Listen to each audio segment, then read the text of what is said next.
Энэ өдрийн мэндийг хүргэе. Өнөөдөр намайг хүмүүс нөгөө компьютероор танилцуулаад шийд. Ямар хөдөлгөөд өгдөг. Одоо цаг 1 цаг болж байна. Манай юмны 3 жилийн Миборныгийн 3 жилийн болох гэдэг. Тэгээд энэ хөдөлгөөд жоох хариултч. Тэгээд хэдэлтэй өнөөдөр миний ажлын багчуудтай танилццгаая. Гэрт өгдөг. Ажлынхаа үйл тустай харалтай. Тэгээд яг нөгөө гадаадын бичлэгүүч ингээ амар гоё кино шиг ингээл нөгөө камер ингээл гоё хөдөлгөж ингэж гаргадаг шүү дээ. Тэгэж гаргахаас илүүтэй жоо чөлөөтэй маягаар таад зөвлөгөө маягаар энэ видеого хүргэе гэж бодож байна.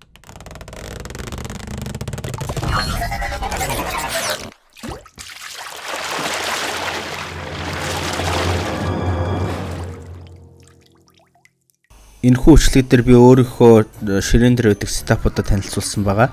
Тэгээд авах юм аваад хаях юм хаяар энэ дээр ерөөсөө за би юм хэрэгэлдэг би юм үнэтэй юм ашигладаг гэж бусдад гайхуулах ерөөсөө санаа байсангүй эндээс харин та нар өөрсдөө компьютерийг апгрейд хийхдээ ямар үнээр авчлах уу одоо миний ашигладаг төстэй юмнууд ямар үнээр авчлах уу гэдэг зүйлүүдийг би яг бодит үнээр яг жилийн өмнө ч юм 2 жилийн өмнө яг авч ирсэн үнэ гоё тусгай өгсөн байгаа.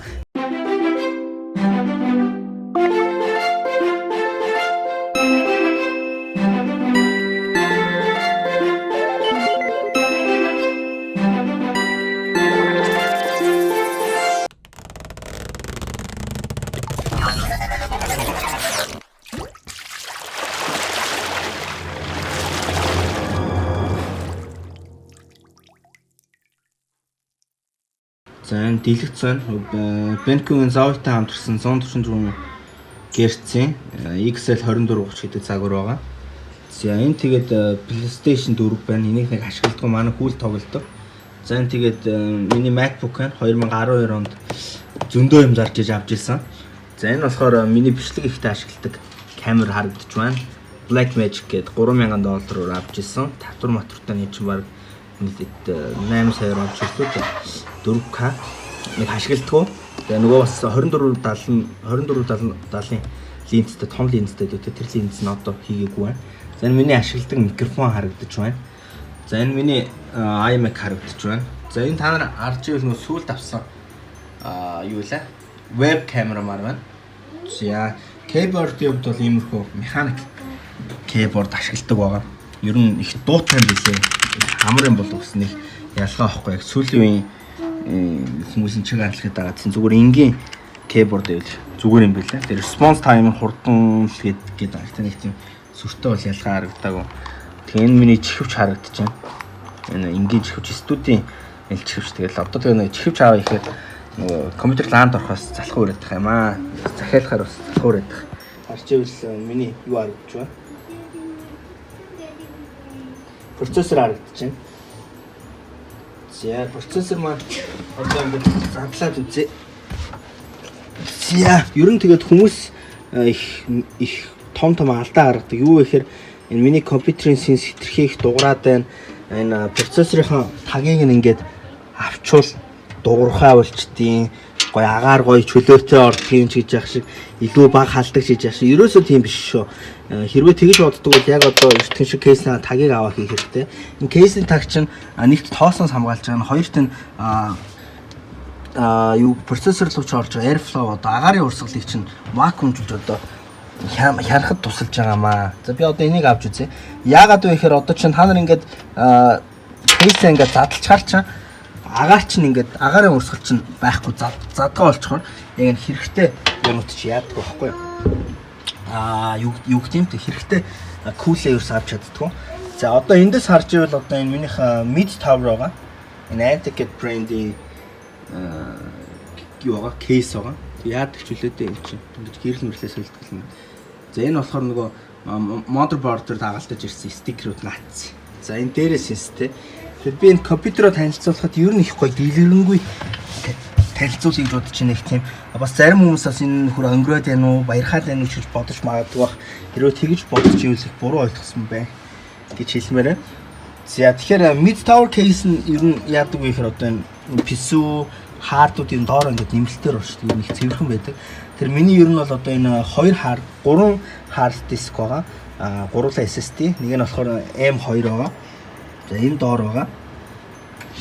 За тэгэхээр одоо энэ доор бол одоо миний PSU буюу одоо нөгөө power supply маань үүж байгаа. За одоо энэ доор бол миний хоёр hard байгаа Samsung 850 840 EVO Pro гэсэн баха. Энэ Samsung-ийн 960 EVO-гийн hard-ын доор байгаа. За энэ cooler-ийн хувьд гэвэл энэ Deep Magma-гийн RGB cooler байгаа. Энийг ерөөхдөө Tower Cooler гэдэг санагдаж байна. За RAM-ийн хувьд бол Corsair-ийн 8GB-аар 2 ширхэг 3000 МГц хурцтай ийм DDR4-ийн RAM байгаа. Тэгээ DDR3, DDR4, DDR2 гэж хүмүүс ярилцаад байдаг. Тэр нь одоо яг юугаар ялгаатай юм бэ гэхээр нэгт нь үе.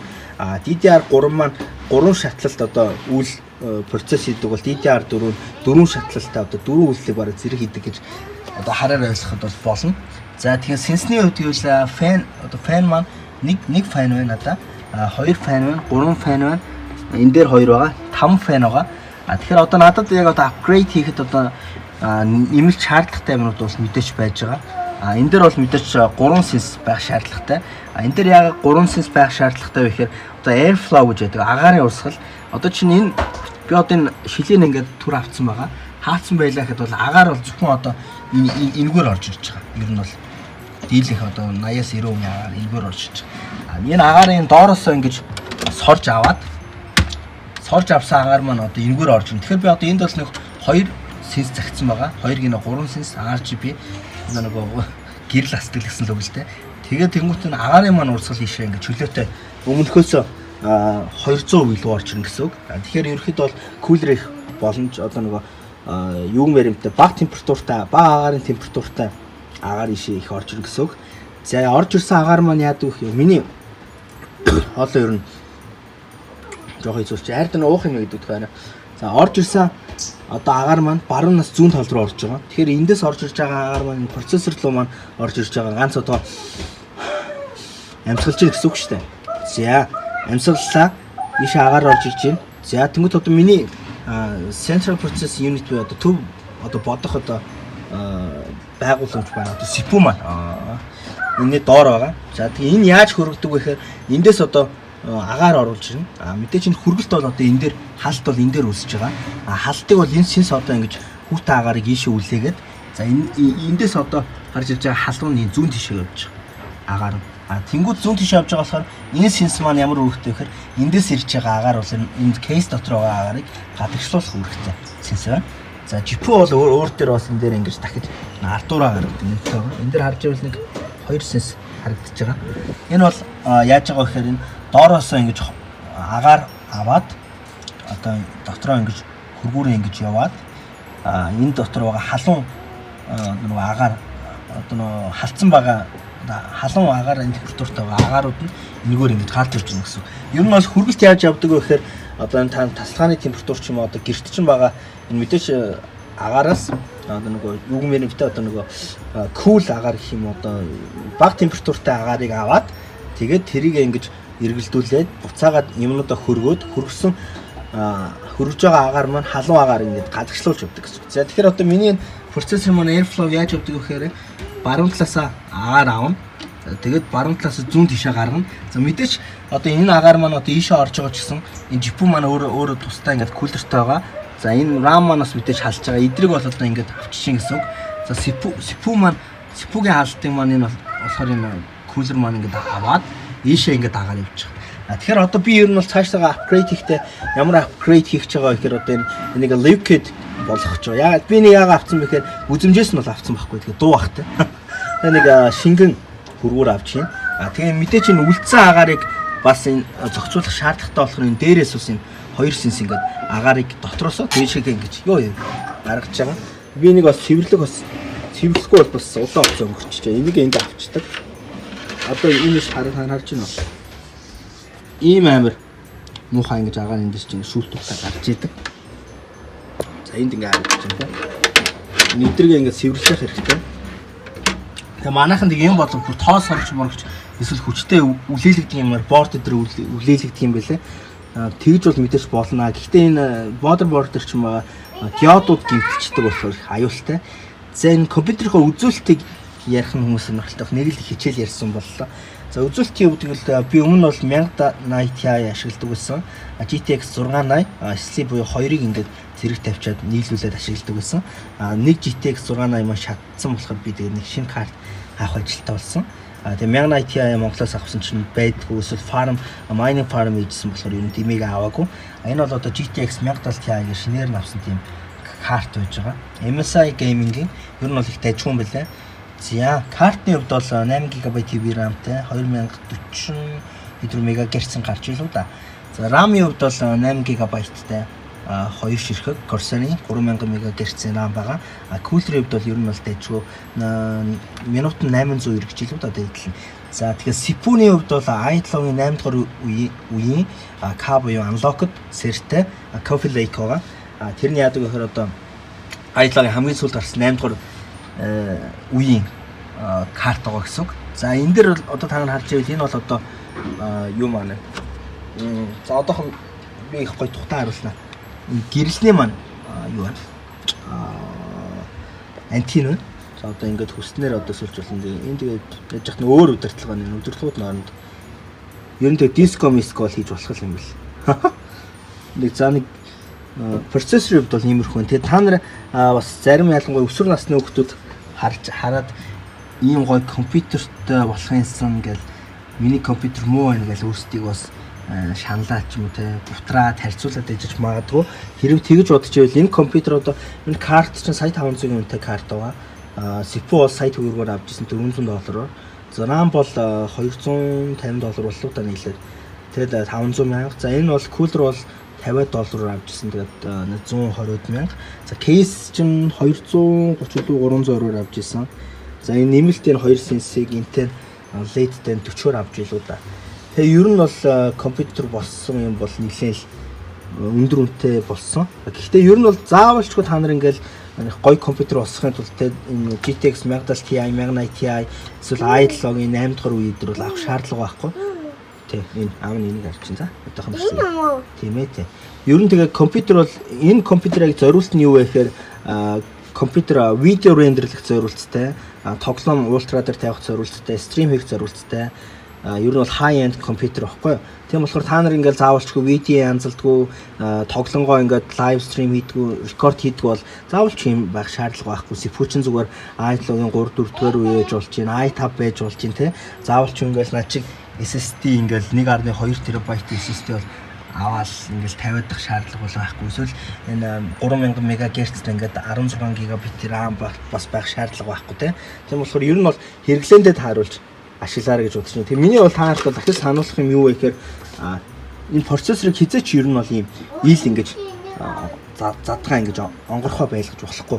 Хэрвээ тэх юм бол эн чинь нөгөө нэгт тоос орно тийм ээ. Тэгээд энэ хоёрт нь одоо ийшээ ингээл янгууд агаар нийшээ гараад байгаа байхгүй над руу. Дээшээ авж байгаа ч холигтой агаар байхгүй. Тиймэрхүү юмнууд болоод байгаа болохоор ер нь кейсний таг авч мэдрэлтэж болохгүй гэж зөвлөмөр нь олон хүн мэдрэлцдэг юм байлаа. Яг хөө тэгээд бүр үнэхээр тийм давуу тал байдаг юм уу гэхээр би өстө мэдэхгүй байна. Өстө тийм онлайн юм өстө мэдэхгүй. Би бас өөрөө нэгсээ тэгж тэнэгддэг байсан болохоор таарч сайн хэлээ юм л та. За процессор маань юу харагдах байдлаас иймэрхүү шилэн иймэрхүү юм байна. За дэлгэцийн хувьд ингээд танилцуулчихвал амар баг те. За энэ веб камерын хувьд бол нэг юм Logitech-ийн 1080-аар бичдэг. Тэгээ 720 дээр бол 60 FPS-ээр бичдэг юм байлаа.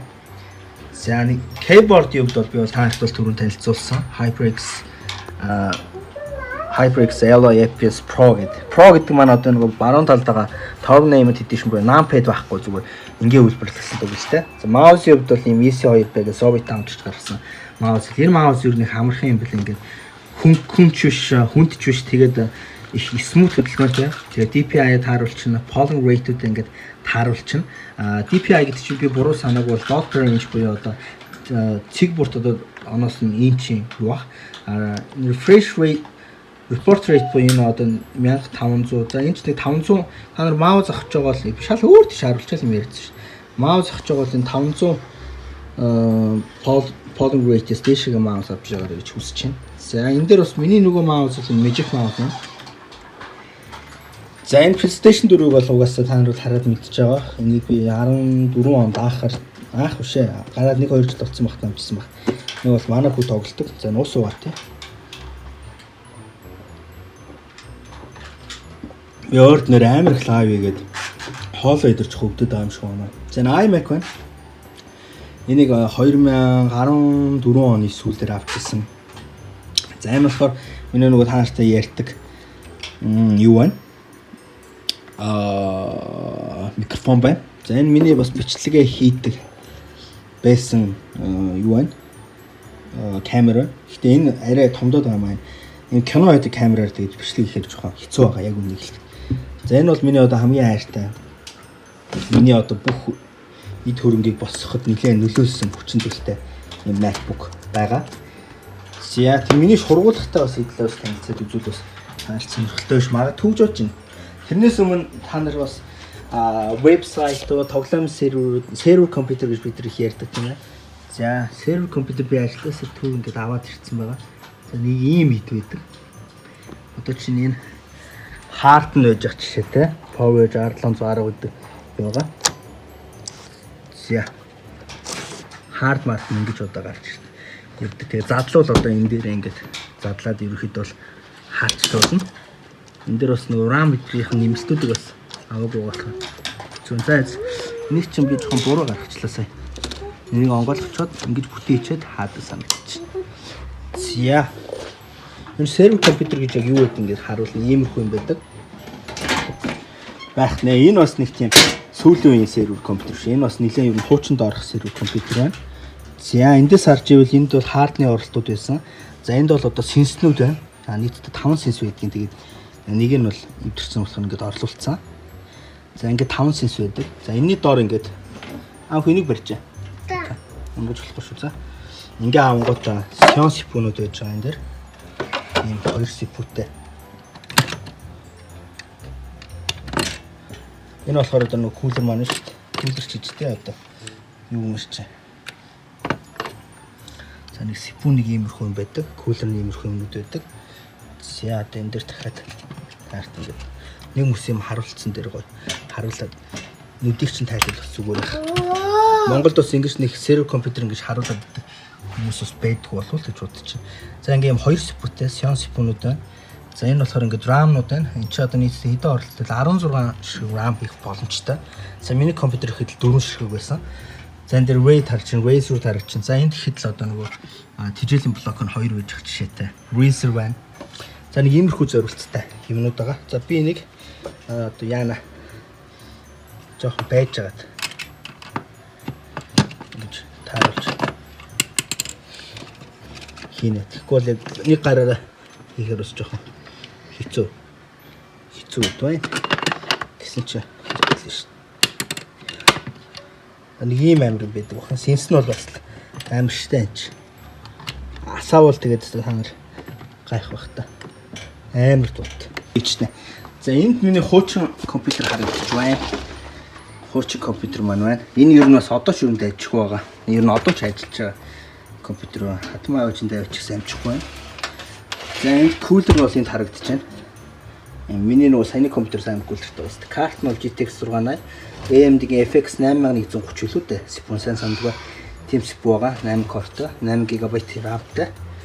Энэ компьютер маань ер нь бол энэ компьютер маань одоогийн аншин за нэг 600-700 мянга байна уу та. Тэгээ энэ дээр л би нөгөө нэг хэсэг бүх тоглоомоо тоглолдог лайв гэдэг байсан. Тэгэхээр та нар бас нэг тийм сүртэй гайгүй тоглолцдог дунд зэргийн компьютер авах нэг 600-аас 700 мянга гэдэг байна. Тийм наав янз л дэлгэцийн хувьд бол энэ байна. Зя тэгэхээр ер нь миний хэрэгслүүдэд танилцсан таарт маш их баярлалаа. Хэрэгтэй юм бас ярьсан болов уу гэж найдаж байна. Тэгээд бас хүмүүс бас яаж магадгүй бах энэ тэр сипүүн юм уу кулер нь хаанаас хэдэн төгрөгөөр авсан бай гэдэргээд бас лавлж магадгүй. Энэ магадгүй камера, микрофон юу ч гэдгийг тийм бүгдийг асууж магадгүй. Тийм болохоор би энэ видеоныхаа төгсгөл дээр таарт ингээд зориулаад яг хэдэн төгрөгөөр компьютероо босгосон бай, яасан байсан бэ гэх бүх тайлангийг гоё гаргаад тавьчих да гэж бодож байна. За тэгээ миний компьютертэй та нартай танилцсанд маш их баяртай байна. Маш их баярлалаа. Тий, компьютер гэснээр сургуулгааны хэлцүүлэх байсан шүү дээ. Би ер нь юм утаснууд их цуглуулахад тийм талан тэгээд энд хаана гэж. Манай хүл энд тийм тоглоал яваад юм. Нэг юм мэдүүд байна. Өшөө бас байгаа олдохгүй. Тэгэд энэ миний дэлгэсний нэг давуу тал нь юу вэ гэхээр XL 24.11 гэдэг загвараас давуу тал нь юу юм бэ гэхээр энэ л юм байлээ л дээ. Тэгээ жоохон загварлаг. Энийг нэг хашгилдгүй маа. Тийм болохоор XL 24.11 гэдэг хямдхан бас 144 Гц Bangkok-ын дэлгэц байдаг. Тэрийг бас та нар магадгүй 144 Гц дэлгэц заавал бас хамаагүй дээр өш магадгүй. За энэ миний шургуулга байна. За миний шилийн хийнэ. Манай өөрчлөлт чинь. За энэ миний зөөвийн хаард байна. Миний сагнууд байна. За энэ тэгээд хөөргмөрг. Бидний шил ажлын үнэмлэх. За энэ тэгээд нөгөө чулуу үзэг энэ одоо халбаранд юу гэж юм бэ? Тэгээд активк байна. Энэ тэгээд гэрэл байна. Гэрэл чинь зайн туссан юм бах та. Зайн тусчих. Флаш байна. Флаш үү. За тэгээд бичлэгийн маань ингээд дуустал надтай хамт үзсэн та нарт маш их баярлалаа. Тэгээд энийг тэгээд өөрсөндөө авах юм аваад хаях юм хаяарэ гэж хүсэж байна. Баяр та.